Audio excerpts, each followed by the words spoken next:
Welcome to the Daily Bollocks. Today we are witnessing a system in severe cognitive dissonance.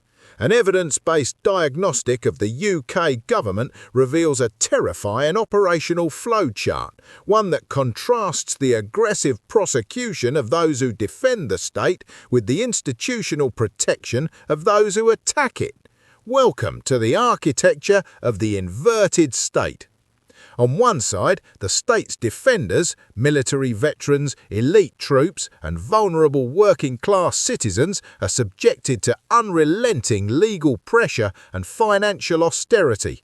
On the other side, the state's adversaries, foreign criminals, industrial-scale grooming gangs, and hostile geopolitical actors are shielded by legal loopholes, institutional cowardice, and vast unscrutinised resource allocation. Let's look at the hard facts. We have witnessed a total human rights inversion. For the men who put their lives on the line during the Troubles, the state is actively stripping away their protections. By repealing the Legacy Act's conditional immunity, the government is leaving elderly soldiers completely vulnerable to historical prosecutions and politically motivated lawfare. The situation is so severe that the SAS Regimental Association is threatening an unprecedented legal challenge against the government to protect its veterans from these show trials, arguing it breaches their fundamental right to a fair trial under the European Convention on Human Rights. Yet for foreign criminals, those exact same human rights laws are weaponised to avoid justice. The freedom from torture provision is repeatedly used as an absolute barrier to block the deportation of dangerous fugitives. Take the case of Marlon Martins dos Santos, a convicted pedophile who repeatedly raped a young child in Brazil. He successfully used this human rights loophole to block his extradition, arguing that Brazilian prisons were too harsh. Consequently, the state allowed him to walk free in London as a delivery driver, where he re-offended by downloading a massive quantity of the worst categories of child abuse images. Or take the case of accused murderer Nicolas Gomez Dritor, who avoided extradition by citing those exact same overseas prison conditions. The threshold to prosecute our defenders has been deliberately lowered, while the threshold to deport predators remains artificially high. When it comes to elite troops, the state is a sword. The government aggressively targets its own armed forces. The current Attorney General, Lord Richard Irma, previously represented numerous Afghan families, formally accusing the SIS of a systematic campaign of extrajudicial killings and accusing senior military officials of burying evidence. Concurrently, the Prime Minister actively blocked highly respected military leaders like General Seguin Jenkins from top national security roles because of his implication in historical probes regarding these actions. But when it comes to predators targeting working-class British girls, the state acts as a shield. Official academic audits confirm that police, social workers and local authorities spent decades actively ignoring and covering up industrial-scale group localised child sexual exploitation.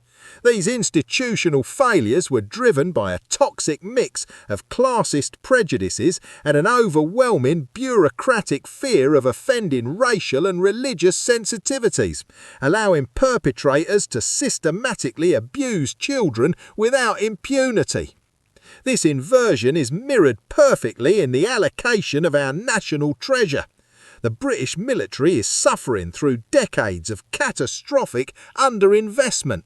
The armed forces are facing an unprecedented multi-billion-pound funding black hole in their equipment plan.